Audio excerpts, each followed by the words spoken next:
network.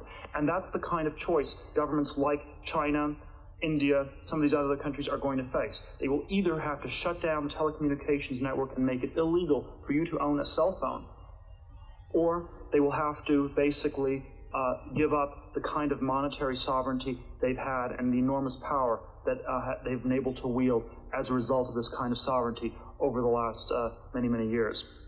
And I think this process is already full-fledged. The dollarization worldwide is going to be accelerated enormously by the technology. Now, the second theme is a little bit more speculative, and that is that getting rid of money altogether, going from digital dollars, from any kind of government-backed currency to purely private currencies. And what a private currency, or what private money, I think, fundamentally means is that there is no medium of exchange. You exchange value for value rather than exchanging value for something the government says has value for value.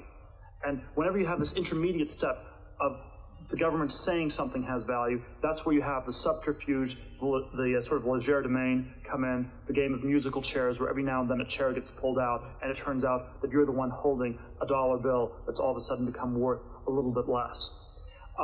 And the kind of exchange of value for value, the classic model would have been some sort of a barter model.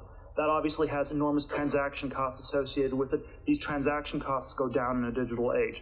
And the kind of model that I think is the most likely to take place is one where you have other kinds of financial instruments that are very, very liquid. The one I would cite in the UML disagreement, it's a disagreement on emphasis, is I don't think the big fights on this are going to be fought in Washington, D.C. I think that, actually it's for all the reasons Richard cited. The people in D.C. are completely backwards. They don't understand any of the technology, and even to the extent they can, it can't be stopped. You cannot stop things on the level of Washington, D.C. in terms of shutting down these encryption protocols, things like that.